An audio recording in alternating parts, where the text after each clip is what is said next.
the White House? Regulations. Oh, boy. It's a lot of regulations.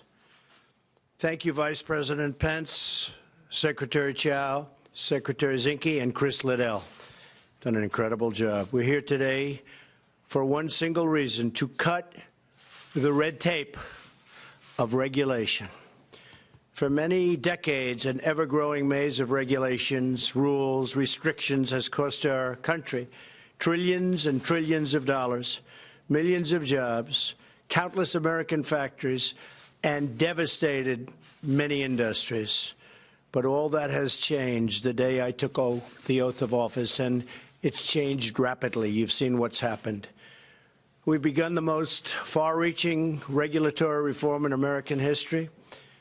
We've approved long-stalled projects like the Keystone XL and the Dakota Access pipelines. We're cutting years of wasted time and money out of the permitting process for vital infrastructure projects.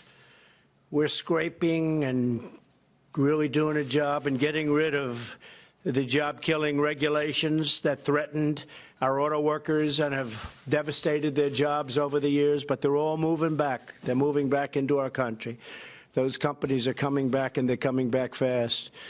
We're lifting restrictions on American energy, and we've ended the war on coal. We have clean coal, beautiful clean coal, another source of energy. One of the very first actions of my administration was to impose a 2-for-1 rule on new federal regulations. We ordered that for every one new regulation, 2 old regulations must be eliminated. The people in the media heard me say that during the campaign many, many times. As a result, the never-ending growth of red tape in America has come to a sudden, screeching, and beautiful halt. Earlier this year, we set a target of adding 0 new regulatory costs onto the American economy. Today, I'm proud to announce that we beat our goal by a lot.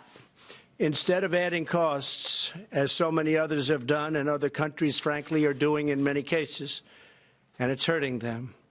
For the first time in decades, we achieved regulatory savings. Hasn't happened in many decades. We blew our target out of the water.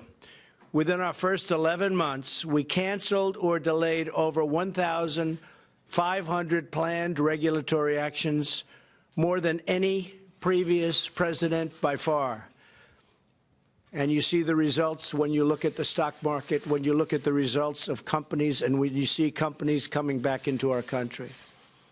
And instead of eliminating 2 old regulations, for every 1 new regulation, we have eliminated 22. 22. That's a big difference. We aimed for 2-for-1, and in 2017, we hit 22 for 1.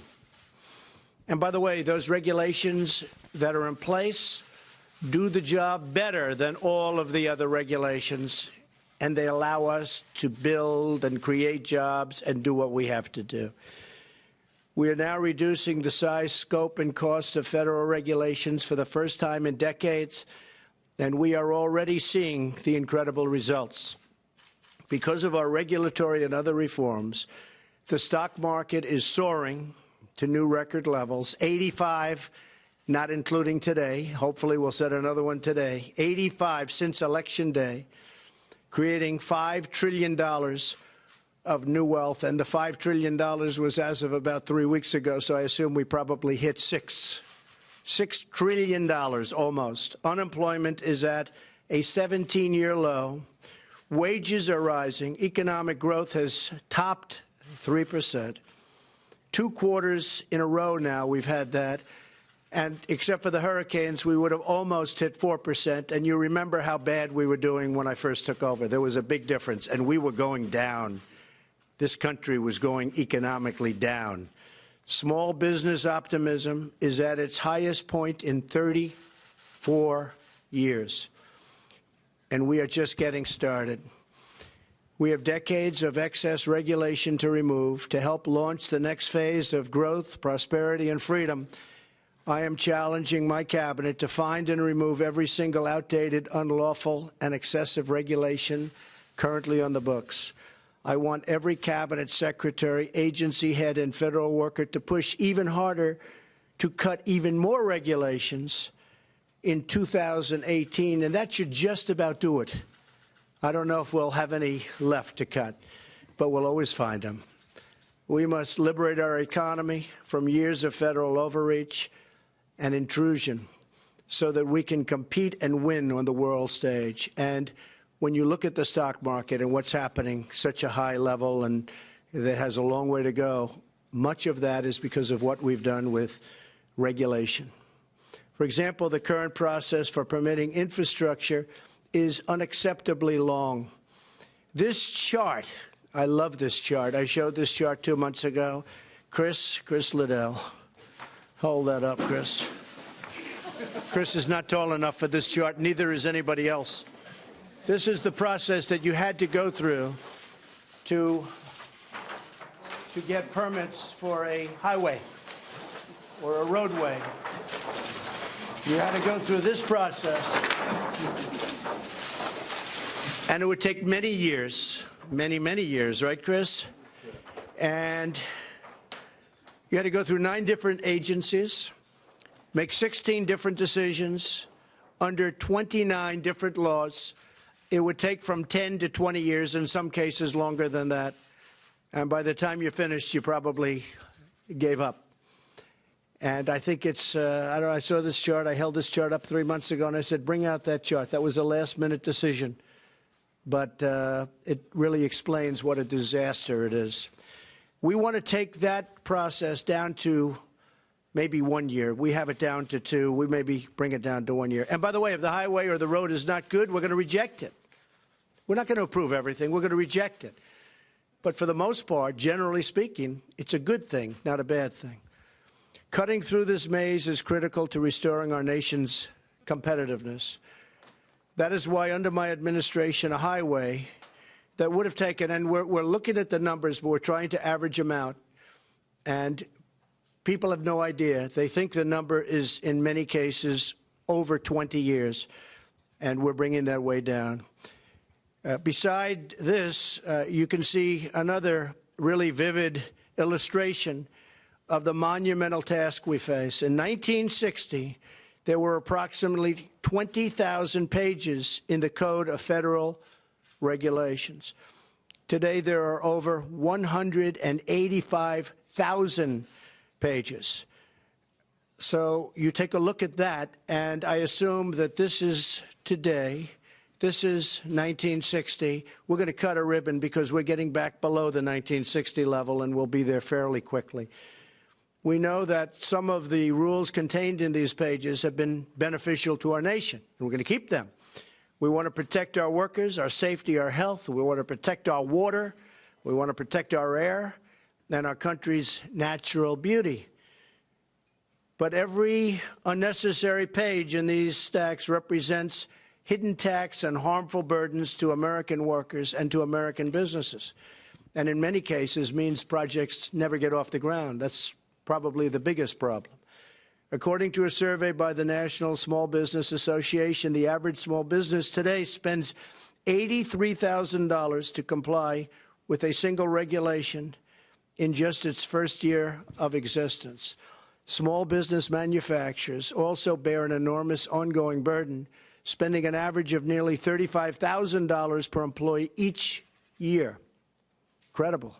This excessive regulation does not just threaten our economy, it threatens our entire constitutional system. And it does nothing other than delay and cost much more. It does nothing. Congress has abandoned much of its responsibility to legislate and has instead given unelected regulators and regulators extraordinary power to control the lives of others.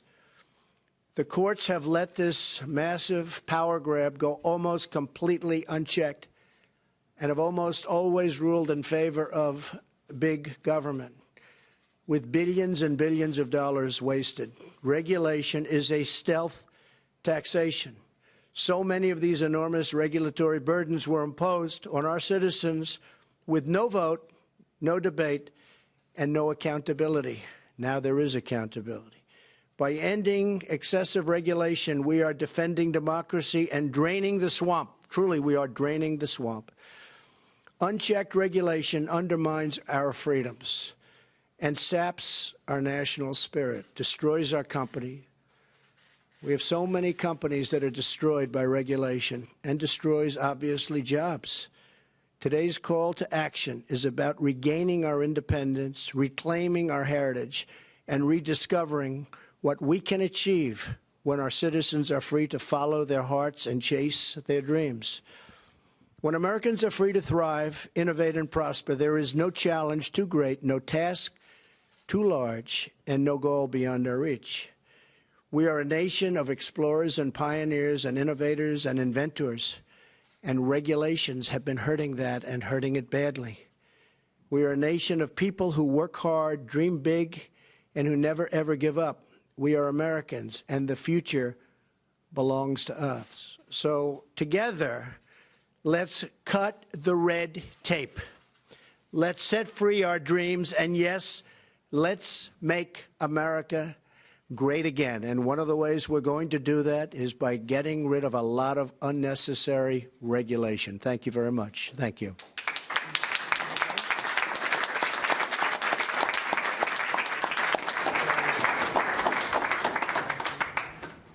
And that was President Trump. He gave a speech, as Karl Rove was talking about, and about deregulations and just how harmful he thinks they've been to the economy, and how he's been able to cut them. You know, he's actually going to cut some actual red tape as we watch him here in the Roosevelt Room, which is just across the hall from the Oval Office. This is where we were in 1960, and when we're finished, which won't be in too long a period of time, we will be less than where we were in 1960, and we will have a great regulatory climate. Okay? One thing the president knows very well is stagecraft Elaine, and props. Come on. You okay? Yeah, fine. She has a lot to do with it. She has things called roads. That's a big, and bridges, right? Yes. Okay. 1, 2, 3. All right. President Trump cutting that red tape and finishing up his speech on deregulations. And he's saying that a direct correlation to the good economy goes right to this and the work that he's been doing in the past year to cut down on unnecessary regulations, challenging his cabinet to do more. Joining me now, Guy Benson, political editor at townhall.com. Guy, while President Trump was speaking there, we actually heard from Marco Rubio just before this show started. News broke that Marco Rubio says he is a no on tax reform unless he can get more to on expansion of the child tax credit. And the president's still speaking there. We're going to go to that tape in just a moment before we make sure that the president's not going to make any more news. Tax cut in the history of our country. And I will say the Republican senators and congressmen and women have been incredible. So I think we will get there. It'll be in a very short period of time. It will be the greatest Christmas present that a lot of people have ever received. It'll be something special. Did Omarosa share her concerns with you, Mr. President? I like Omarosa. Omarosa is a good person. Thank you all very much.